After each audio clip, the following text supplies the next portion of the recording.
వాక్యమును విమర్శకు లోపరుచు వారి చేతిలో నుండి ఆయన రక్షించుటకై యెహోవా అతని కుడి పక్కన రక్షించుటకై దేన్ని దేహాన్న చూస్తే ముందు చెప్పారు, మీరు ఏమి చేస్తున్నారో మీరు ఎందుకు పట్టుకుంటున్నారు? మీరు నా పిల్లలు, లోక పాపాన్ని మోసుకొని పడుకు వచ్చిన నేను ఆ పాపము, ఆ రక్తము, ఆ దారి ఎలా ఉంటాయో ప్రతి వ్యక్తికి తెలియాలా. అందుకే ఆ పాట, సినివాకుని నే గొట్టితుని డొక్కాలు బందెప్పు పోటు, ఇవన్నీ నా పిల్లలు. మేకులు ఎవరో నా పిల్లలు. ఈ దేహం ఏంటి? తండ్రి ఆత్మ కొరకు కట్టిన గూడు.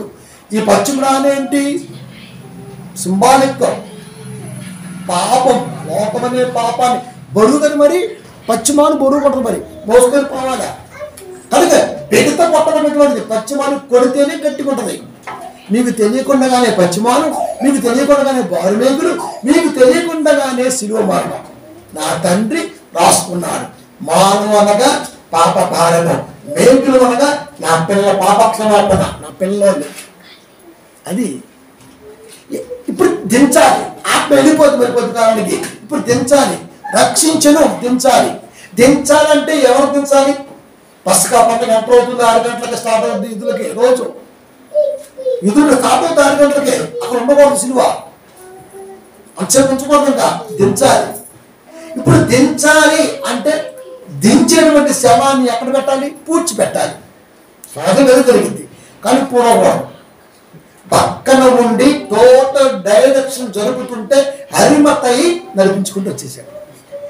ప్రేరేపణ కలిగిస్తేనే మాట్లాడగలం మనం, లేకపోతే మాట్లాడలేము. లేకపోతే ఆ పప్పుగా రైతులకి నేను గాయపరిచి న్యూస్ రావకుంటుంది. అంటే స్క్రీన్ పే ఎవరైతే రాస్తాడో అవే చదువుతుంటాం, అవన్నీ గొప్పగా వస్తాయి రేపు పూట. మనం కూడా వస్తే పట్టుబట్టామనుకోండి, మనకేమర్థం కాదు. బైబిల్ ఏం చెబుతున్నాడు? బిగుతు అంటే ఎలా ఉంటుంది, మేకంటే ఎందుకు చూపించాడు, ఇవన్నీ రూపకళంగా ఎందుకు మాట్లాడుతున్నాడు, ప్రవక్తలతో ఎందుకు మాట్లాడుతున్నాడు, టోటల్గా కలిపి సినిమానంగా పాప భారంగా ఎందుకు చూపిస్తున్నాడు. ఇది ఇప్పుడు వాడికి ఏం చెప్పాలి? వాడు వింటారా? ఎవరు నమ్మాను? ముందు చెప్పాడు. మేము చెప్పిన సమాచారం ఎవరు నమ్మాను? నాకు ఇప్పుడు మేకు అనగానే మీరు అని ఉన్నారా అట్లంతే. అది కూడా ఉంది. మేకు కాదా? నువ్వు మేకు కాదా? అంత బలంగా ఉండదా? కనుక పసకా పండుగ వస్తుంది, దించాలి దించాలి. ఇప్పుడు కొట్టమని చెప్పిన ఆయనే దించాలి. యేసుక్రీస్తు వారు కనుక మేకులు పీక్కుంటే సాధారణ కొండ నుంచి దూరమైనప్పుడు దూకితే ఎంత తప్పు. రాళ్ళను రొట్టెలుగా చూసుకుని తినమంటే తినగల శక్తి ఉంటూ కూడా వెనక్కి వచ్చాడే, అది చాలగతనం కాదు. ఆజ్ఞ అతిక్రమం అవుతుంది. క్రీస్తే సముద్రం మీద అలా నడుచుకుంటూ వెళ్ళిపోయాడు. ఎన్నో చేశాడండి ఆయన, మామూలు విషయం కాదు. అంతటి గొప్ప ఆయన ఉండి కూడా మేకుని పీక్కోలేదంటే ఆ మేకుని నేను రా, నన్ను ఎలా వదులుకుంటాడు రా అని చెప్పాలి. అది ఆయన నన్ను వదులుకోవటం అంటే, నన్ను పీక్కోవటం అంటే, నా నుంచి రావటం అంటే క్రీస్తు నన్ను నరకానికి పంపినట్టే. నన్ను ఎలా వదులుకుంటాడు? మీరు ఎలా పీక్కుంటాడు? మరి పీకింది ఎవరు? పీకింది ఎవరు? తండ్రి కుడి పార్శ్వమునే, యెహోవా అతని కుడి పక్కనే ఉన్నాడు, మరణాన్ని చూస్తున్నాడు. అంతే, దించాలి. ఎందుకు? పసకా ఎంటర్ అవుతుంది. తలంపు ఎప్పటిది గుర్తు చేస్తున్నాడు ధర్మశాస్త్రాన్ని. పసకా ఎంటర్ అవుతుంది, 6 గంటలకు రోజు స్టార్ట్ అవుతుంది. శవం ఉండకూడదు. వాడు మంచోడైనా ఎవడైనా సరే వాడు శిలువలో మరణించాలి, ఖచ్చితంగా దించేయాలి, పూడ్చిపెట్టాలి. ఎక్కడుంది? వాళ్ళకి ఎలా జరుగుతుంది తలంపు? క్రీస్తు దించాలి. ఇప్పుడు క్రీస్తును దించి మేకులు పీకి ఈ లోపల అరిమత ఎంటర్ అయ్యి ఎవరు లేని స్థలముల్లో ఆయన పెట్టి ఆయన కెపాసిటీ అంటే మళ్ళీ లోకానికి చూపించాలి. దేవుడి తాపత్రయం. అరిమత ఎంటర్ అవుతుంటాడు, సులువు దించేశారు, వెంటనే వెళ్ళిపోయాడు. ఎందుకు? నాకు అది కావాలి. ఇన్ని డాలం లేదు, తీసుకో, ఇచ్చే. మనం రావాలా? ఉందా? ఓడుందా? నువ్వుగా పెట్టింది. నువ్వు పెట్టిన గాయం ఎప్పటికైనా మాంటే అది అట్ట ఉంటుంది. బొక్క నమ్మాలి కదా. నేను నేనే గాయం చేసింది నేనే. నాకు గుర్తుండదా? గుర్తుండాలి కదా, గుర్తుండాలి కదా అని అక్కడ తోమ ద్వారా, ఇక్కడ అరిమతయ్య ద్వారా అది నాకు కావాలి, అది నాకు కావాలి. ఎందుకు? నాకు ఇవ్వకపోతే నేను సమాజంలో పెడతాను. మట్లో పెడతారు, మట్లో పెట్టకూడదు ఆయన్ని. అది ఎందుకు? ఈజిప్టులో రాజులు వాళ్ళ కొరకొలు సమాజం కొలుచుకొని మమ్మీల పేరుతో పెద్ద పెద్ద కట్టుకుంటుంటే సర్వలోక రక్షకుడి శ్రమ ఎలా ఉండాలి, ఎక్కడ ఉండాలి, అది నాకు కావాలి అంటే తన కొడుకు స్టాటస్ తగ్గనిట్లా అందరిని ప్రేరేపించుకుంటూ నడిపించుకుంటూ వస్తూనే ఉన్నాడు. కాబట్టి నిర్మాణకుడు ఎవరంటే బిల్డర్. మనం కట్టుకున్న ఇంటిని కట్టామని మనం చెప్పగలం, మన కట్టని ఇంటిని కట్టామని చెప్పగలం, కొన్నామని చెబుతాం. అంటే టెంపరవరీ లైఫ్ అంటే సెట్టింగ్. అది సెట్టింగ్ అంటే ఇప్పుడు మనందరం ఏమో అపార్ట్మెంట్లో కాపురం ఉంటున్నాం, మన కాదు అది. అది ఈ అపార్ట్మెంట్ ఎనక కింద భూమి ఎవరిది? బిల్డర్ది. ఆ బిల్డర్ ఎవరు? మానవ నిర్మాణకుడు దేవుడు. కనుక మనందరం ఎవరు? కొనుక్కున్నాం. స్వభక్తమిచ్చి దేవుడు మనల్ని కొన్నాడు. కనుక మనం ఇప్పుడు అందరూ అపార్ట్మెంట్లోనే కాపురం ఉంటున్నాం. అది కనుక అపార్ట్మెంట్లో కాపురం ఉన్న మనకి ఈ ల్యాండ్ నాది, ఈ 2 సెంట్లు నాయి, ఇటు జరిగిందని గొడవ పెట్టుకోగలమా? ఎట్లేదు. ఇది మనం తెలియదు కదండి. కనుక 3 మేకులు నేనైనప్పుడు తమలో ఎలా పీక్కుంటాడు? పీక్కున్నాడు. పీకితే ఆజ్ఞ అతిక్రమం అవుతుంది. అది సర్వ మానవాళి రక్షణ దూరం చేస్తుంది. క్రీస్తు వాడి దృష్టిలో మేకులు పీక్కుంటే రక్షణ దూరం అవుతుంది, ఆజ్ఞ అతిక్రమం అవుతుంది అట్లా. అందుకే పీక్కోవాలి. పీక్కోలేదంటే ఆవిడ పీక్కున్నాడు. ఎందుకంటే దేవుడు పీకించాడు. కలుగుగాక అన్న దాన్ని కలిగించాడు సృష్టికర్త. అందుకని యేసుక్రీస్తు వారికి కూడా ఆ పదాన్ని దేవుడు ఆపాదించాడు. సృష్టికర్త ఎవరంటే నా కొడుకు, నేను పలకమన్నా నా కొడుకు పలికించాడు. కనుక మా ఆస్తి, కనుక నా కొడుకు సృష్టికర్త. సృష్టికర్త ఎక్కువ దేవుడు కదా, యేసుక్రీస్తు అటు ఇటు అర్థం లేదు కదా పాపం. ఇలా వస్తే మీకు ఇవి కావాలండి, రెఫరెన్స్ ఇవి కావాలి. అలాంటప్పుడు మీకేం పీకితే బైబిల్ని అందరూ చదువుకోవచ్చు కూర్చొని ఇంట్లో కదా. భావన కలుగుగాక అన్నప్పుడు కలిగించాడు. ఆ తలంపులు ఏమో చెబుతున్నాడు. ఇప్పుడు ఎవరు ఎవరు ఎవరు కింద భూమి ఎవరిది? బిల్డర్ది. ఇప్పుడు బిల్డర్ వచ్చేసి నాదంటాడా? అవును, వాడిదే అది, వాడిదే అది, వాడిదే అది. ఒక నీదైతే ఏదైనా ప్రాబ్లం వస్తే బిల్డర్కి ఇన్ఫార్మ్ చేయకూడదు. మున్సిపాలిటీలో ఆ పర్మిషన్ తక్కువైందంట, వీళ్ళందరూ బాగుపడుతుంటారు. అంటే ఆ బిల్డింగ్ 100 ఏళ్ల వరకు దాని వాంధ్ర ఉన్నట్టు వాడు బిల్డరే. ఏ ప్రాబ్లం వచ్చినా వాళ్ళకి టింగిని పొందేస్తా అన్నా అని.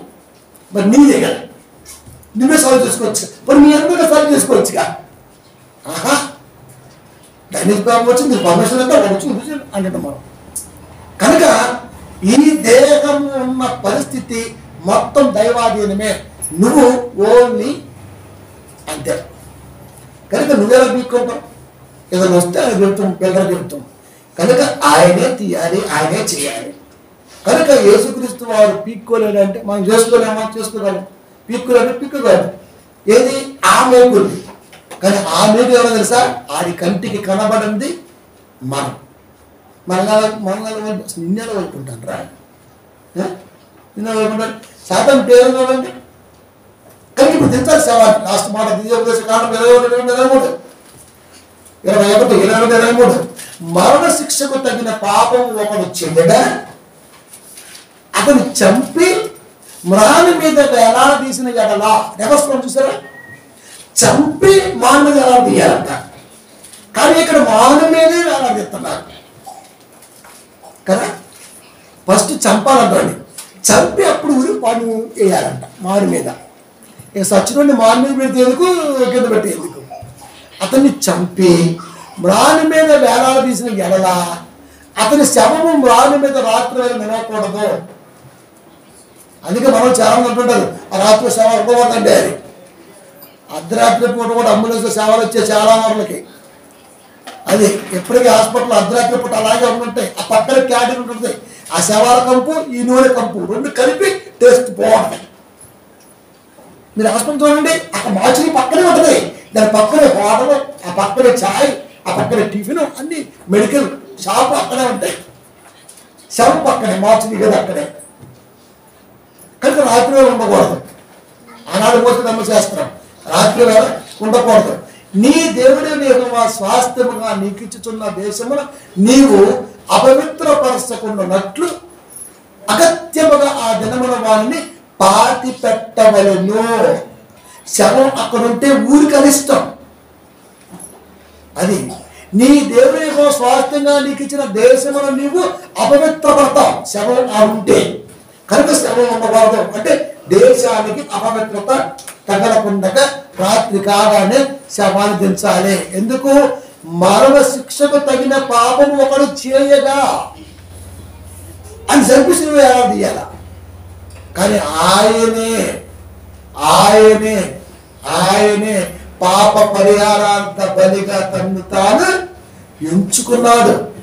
ఏదో అనేది చేశాడు, అందుకే ఆయనకు మరణ శిక్ష విధించాడని జనం అనుకోవాలి. అది ఒకదానికి. కానీ క్రైస్తవుడికి ఖచ్చితంగా ప్రచ్చిమాను మేకు గట్టిగా ఉంటుంది.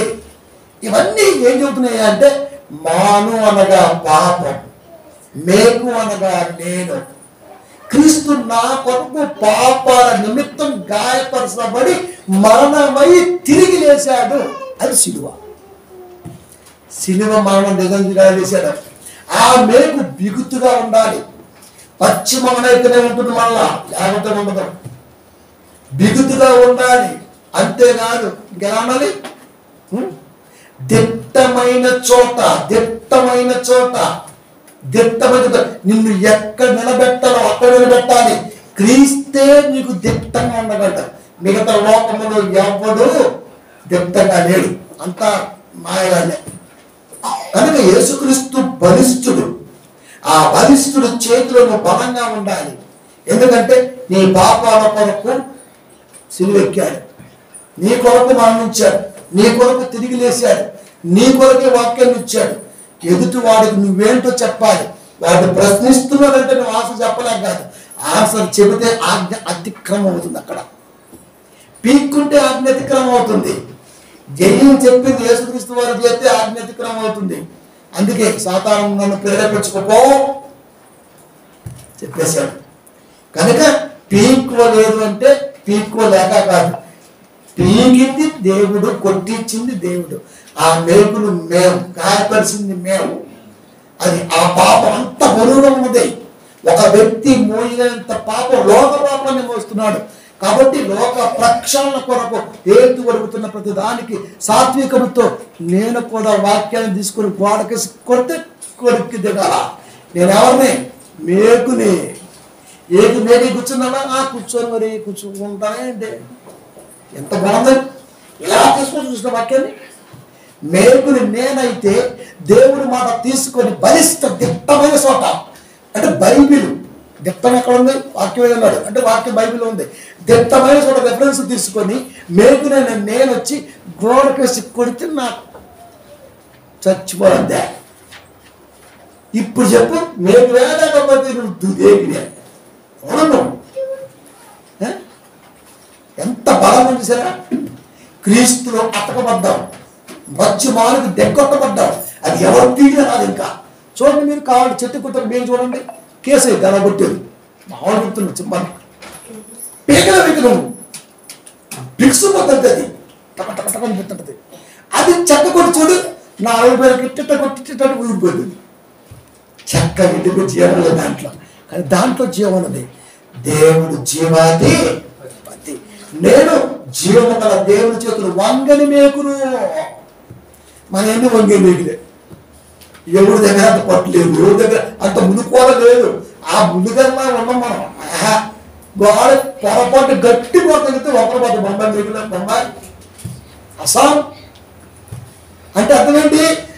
ఏదైనా సరే దేవుని నిలబడదామని ఆలోచన వచ్చినప్పుడు పొరపాటు ఎదురే వస్తే ఈ మేము ఒకరు పోతుంది అంటే విశ్వాసం ఎత్తుంది. ఇప్పుడు క్రైస్తవ విశ్వాసం ఎత్తుంది. ఇప్పుడు వార్నింగ్ ఇస్తారు, ఏ జాగ్రత్త అని మొండేంత వార్నింగ్ ఇస్తారా? వార్నింగ్ ఇస్తే 7 స్టైల్ ఉంటాను. ఇది వార్నింగ్ సింబాలిక్, ఇది వార్నింగ్ సింబాలిక్. దేవుని తాట తీస్తాను చెప్తుందిరా. అసలు ఇది ఎట్టని చెప్పండి. నేను మేఘనైతే నీ గురువు తీయేస్తాను అంతే. బలిష్టమైన చోట వాక్యం తీసుకున్న నేను ఖచ్చితంగా ఆ తండ్రి సంకల్పం నా కొరకు ప్రాణం విడిచాడు. ఎంత పెద్ద బరువును మోస్తున్నాడు ఆయన. అది కనుక సిలువ అంటే లోక పాపం, మేకంటే నేను, దిట్టమైన చోట అంటే బైబిల్, దీంట్లో తీసుకున్నటువంటి వాక్యం. ఎందుకు? ఆయన సమర్పించుకున్నాడు, నేను కూడా సమర్పించుకున్నా. ఎవరికి? ఏ అడేగాడికైనా బుడేగాడికైనా సరే ఖచ్చితంగా రూపకలంకారంగా నువ్వు రాస్తున్న ప్రతి సమాధానాన్ని తీసుకొచ్చి కూర్చోబెడతా. ఆడు వింటాడా? ఎవరు నమ్మిడు? మరి నమ్మితే అంత, నమ్మకపోతే అంత. నువ్వు అనుకుంటున్నటువంటి మానవ దృష్టితో మేకు పీక్కోలేని వాడు కాదు. పీక్కుంటే పాపం అవుతాయి. ఆజ్ఞ అతిక్రమమే ఆ పాపం మాకు రక్షణ కూడా చేస్తుంది. అంటే అర్థం ఏంటి? యావత్ క్రైస్తవ్యానికి ఆనాడు ఆమా ద్వారా దూరినట్టుగా ఈనాడు ఇత్యంకరా కొడుకు ద్వారా దూరితే ఎలా? మన అంటే ఏమండి దేవుడు ఒక్కటి చేసి ఉంటే మనకి ఇంత వచ్చేది కాదు. నువ్వేం పీకుతూ అంట. వాడు ఇంత ప్రసంగం వినాలి. ఒక్క మొక్క చెప్పుకుంటే కుదరదు. పెళ్ళని తెల్లారు నా కొడుకు పుట్టాలంటే నువ్వు ఆగాలి, 2 సర్టిఫికేట్ వేసి ఆగాలి. అది అప్పుడు కదా రిజల్ట్ వచ్చేది. ఈ 5 ఆరమొక్క ప్రశ్నలు, ఇవన్నీ కూడా ఉపయోగపడిన ప్రశ్నలు. అది కాబట్టి దేవుడు జ్ఞానం చెప్పు మాటలు. ఎవరు జ్ఞానులు? ఎవరు జ్ఞానులు? ప్రవక్తలు. వాళ్ళు ఎలా చెప్తారు మాటలు? కాపాడు. ఎలా చెప్తారు వాళ్ళు? మునుకోళ్ళ వలెను. అంటే సంఘములో వాక్య ప్రబోధ జరుగుతుంటే పిల్లలు స్ట్రైట్ గా మేకుల్లాగా ఉండాలి. మిమ్మల్ని ఎవరైనా సరే పట్టుకోవడానికి కొత్త గుచ్చేసుకోవాలి. కోర్చబడి విడిగా వారి వల్ల అది సంఘంలో ఎంతమంది ఉంటే అంతమంది ఎట్లుండాలి. ఇంకా నాయన ఇన్ని మేకులు వచ్చి గుచ్చుకుంటే ఈ బాగుకోలే బాగా వేసేట్టే ఇంకా ఎట్లుంటది? సంఘంలో ప్రతి బిడ్డ మునుకోవడం వల్ల ఉండాలి. అది మునుకోవడం వల్ల ఉండాలి. దిట్టమైన శోభ కొట్టబడిన మేకుల వలె ఉండాలి. నేను బలిష్ఠుడిని, నేను తోముని వచ్చినా సరే ఇది బలం ఇందులోంచి తీసుకొని వాడి దగ్గర కూర్చొని వాడికి వ్యతిరేకంగా మరొక రకంగా తీసుకొచ్చి కూర్చోబెడితే వాడికి ఖచ్చితంగా ఇక్కడ శిష్యాల కొట్టినట్టుగా మేకు దించితే ఏమైంది? కనతలోంచి దూరం వెళ్ళిపోయింది. మళ్ళీ ఇక్కడ మేకు ఎవరు తెలుసా? మన శిష్యాల చేతికి మనల్ని ఇచ్చాడు, కొట్టున అయిపోయింది అంతే. ఇంకా దెబ్బకే దిగిందంతే. కనతలోంచి మేకు దిగితే బయటికి రాలా. తలంపులు పుట్టేది ఎక్కడ? ఎవరినా సరే ఎక్కడ కొడితే భూమి దీపాలు అంతే రావాలి. ఇంకా అంటే అర్థం ఏంటి? నేల లాగించాలి. ఎవరైనా ఒక ఆడద కొట్టింది కదండి మేకుతో, ఒక ఆడద కొట్టింది కదా మేకుతో. మనం కొట్టలేమా? ఆ మేకు నిజంగా మనమే అయితే ఎవరి చేతిలో ఉన్నా సరే అలాగే ఉంటాం మనం.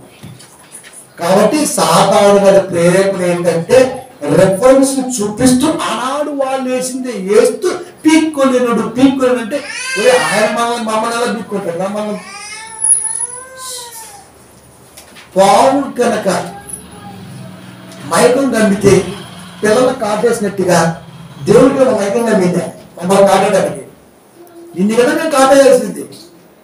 కాబట్టి సాతాను ప్రేరేపణలో దేవుడికి వ్యతిరేకంగా క్రీస్తు ఏమి జరిగించలేదు అంటే సాధారణ ప్రేరేపణలో వాక్యానికి వ్యతిరేకంగా మునుకొలంలాగా జ్ఞానంతో చెప్పిన మాటలు ఉన్నటువంటి ఈ గ్రంథాన్ని చేతబెట్టుకున్న మేము కూడా ఎక్కడ కూడా తునీకరణ జరగకుండా చూసుకునే గొప్పగా దిగగొట్టబడుతూ వెళ్ళిపోతూ ఉండాలి అని దేవుడు కోరుకున్నాడు. అందుకే సిలువ మరణం. అదే మరణము బంధించి ఉంచుటే అసాధ్యం కనుక దేవుడు ఆయన్ని లేపాడు. ఇంకా సిలువ మరణం ఏంటి? ఆ సింబాలిక్ అంతే. దాని వెనకాల ఏంటో చెప్పాలి. నా కొరకు సిలువలు మరణించుకుంటూ, నా కొరకు రెత్తులు కానీ, నా కొరకు రక్తాలు కానీ, రక్తాలు ఏమిలే సుబ్బా నీ వల్ల లాభంగా చేతులు రక్తం చూస్తే ముద్దగా ఉన్న నేను మేకునైనా దేవుని కూర్చొని పెట్టానా? పాప బలాన్ని మోస్తున్నాడా? తండ్రి కుడిపక్కనే ఉండి నెమ్మదిగా దించాడా? మమ్మల్ని వదులుకోలేకపోతే తండ్రికి అప్పచెప్పాడా మమ్మల్ని? ఎంత గొప్పదండి. తిరిగి లేచాడు కదా, 3వ రోజు లేచాడు. ఇంకేం సిలువ, ఇంకేం మరణం, ఇంకెక్కడదే? సిలువ అంటే పాప భారాలని వాటిని మోయటానికి ఆయన చూపించాడని ఎంతగా నీకు అర్థం కావాలి. ఇది సిలువ మరణం అంటే. అది ఇప్పుడు చెప్పండి, క్రైస్తవులు మేకులనా కేకులా? అలా దూదిపించేలా ఉంటాడు కేకు. అది కింద పడ్డా ఎన్న తగిలినా, కాల కింద పడ్డా ఎన్న తగిలినా, నూనె పడ్డా, ఇంకేది పడ్డా మేము అక్కడ అప్పగైపోతే అంతే. విశ్వాసం మాత్రం అప్పచెప్పదు. అదే మనం మేకైతే కింద పడితే టన్ను పడతాయి, నూనె పడితే సససాడతాయి, గుచ్చుకుంటే అబ్బో అంటాం. ఎటు తిరిగినా మనం ముట్టుకుంటే వాడికి దెబ్బ. ఇప్పుడు చెప్పండి, మేకులా కేకులమంట. క్రైస్తవుడు అంటేనే మేకు. మేకు అయ్యావు కదరా అంటే మరి మేకవరా? ఆయన మమ్మల్ని మేకుగా వచ్చాడు కూడా ఆయన అమ్మ. కాబట్టి ప్రియమైన దేవుని పిల్లారా, ఆయన చెప్పాలనుకున్న ఉద్దేశం వెనకాల ఎంత ఉంది. కాబట్టి ఈడు వేసిన ప్రశ్నే ఆడేసిన ఆడికే దెబ్బ పడిపోయింది. అది మళ్ళీ వచ్చేద్దాం. ఇతరులను రక్షించను. మరి అక్కడే అర్థమవుతుందిగా రక్షకుడని. ఇంకేంది? తన్ను తాను రక్షించుకోలేడు. తన్ను తాను ఎవడు రక్షించుకోలేడు అండి బాబు. తన్ను తాను ఎవరు రక్షించుకోలేడు.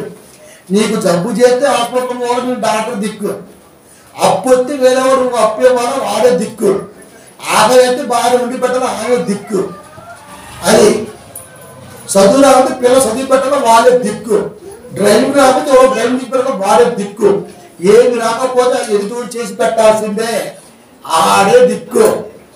తన్ను తాను భూలోకములో ఎవరు రక్షించుకోలేదు. యేసుక్రీస్తు వారు లోకానికి వచ్చింది మహిమని గురించి. కాబట్టి యేసుక్రీస్తు వారిని కూడా రక్షించవలసిన బాధ్యత పంపి డిజైన్ చేసుకున్న తండ్రిదే. ఆన్సర్ అక్కడే ఉంది. ఇజ్రాయెల్ రాజు కదా, అవును రాజు అంటే యేసుక్రీస్తు నేను రాజుని. ఇప్పుడు శిలువ నుంచి దిగిన ఎడలా నీ కొరకు నువ్వేదో పెద్ద ఉంచుకుంటావు, క్రైస్తవుని కాపాడతామని మాకేమంతా నమ్మకం లేదు, అంత ఇంట్రెస్ట్ కూడా ఏం లేదు. అది శిలువ నుంచి దిగిన ఎడలా అంటే అర్థం ఏంటి? శిలువ మరణం కొరకే వచ్చాడు, మళ్ళా శిలువ నుంచి దిగడం ఏంటి? ఆ శిలువ నీకు దూరం కాక అన్నాడు పేతురు.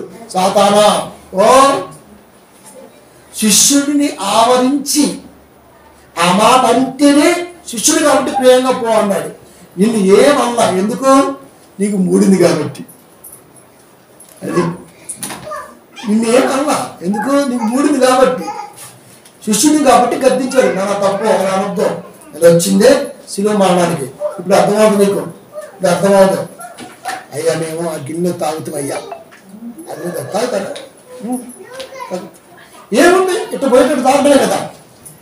నేను తాగిన దాంట్లో మీరు జబదయి కుమారుల తల్లి ప్రేమకు తెచ్చి పెడితే ఆ ప్రేమను కొనసాగిస్తున్న పిల్లలు యేసుక్రీస్తు వారితో సంగీతం పొందుకున్న తర్వాత గిన్నెలోని ద్రాక్షరసం తాగుతున్నప్పుడు అందరూ భోజనం కూర్చున్నప్పుడు మేము కూడా తాగుతామంటే మీరు తాగలేదయ్యా అన్నప్పుడు అదేంటి ఇదిగో తాగేశాను నవ్వేండి.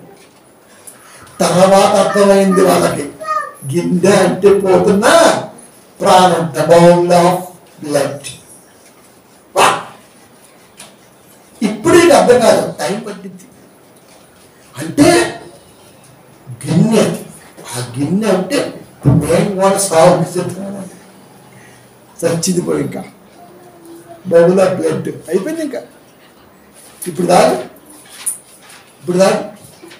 అప్పుడు కత్తాగా ప్రాణం తెగించి పడేశారు.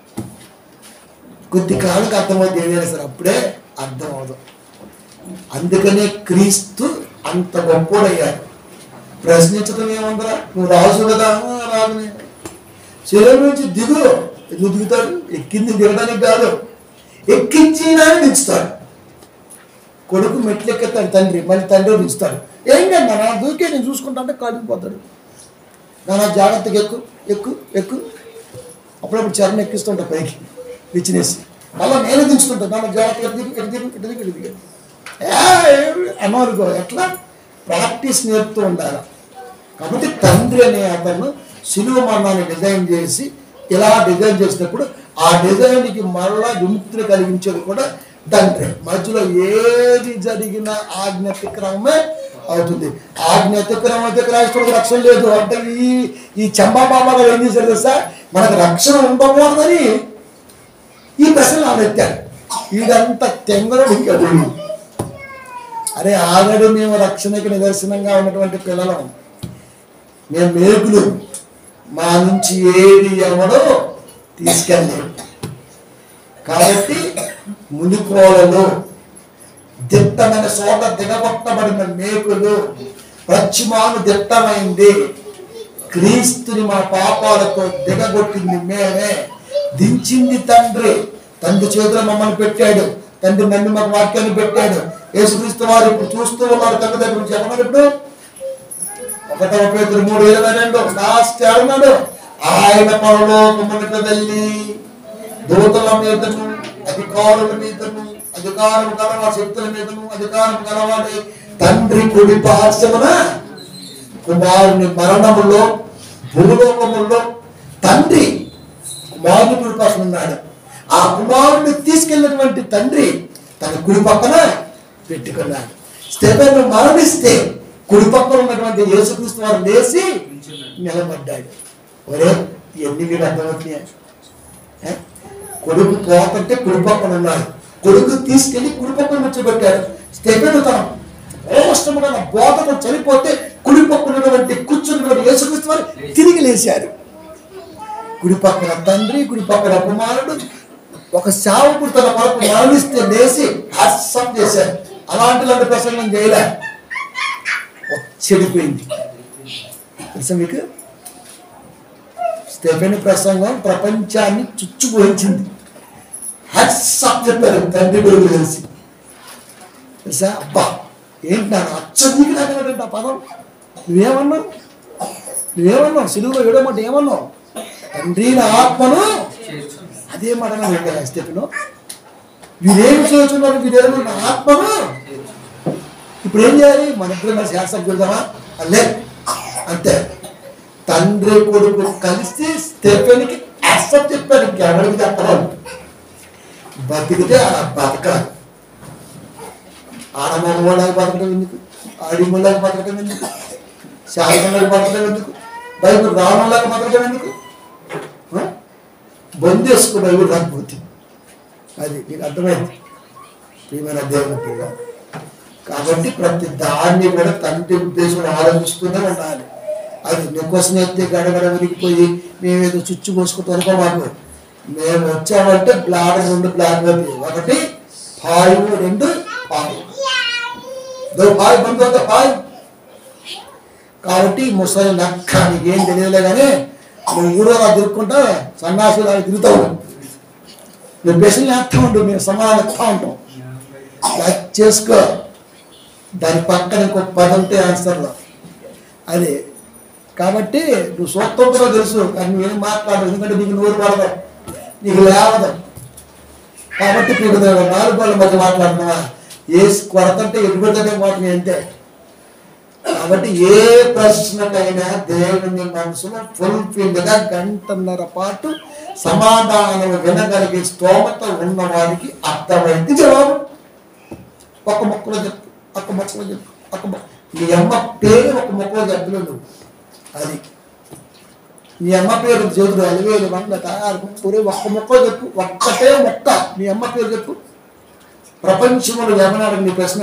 మీ అమ్మ పేరు కన్న తల్లి పేరుని ఒక్క మొక్కలో చెప్పు. మగాడే లేవు. తెలీదు తల్లి అంటే అర్థం ఎవరికి.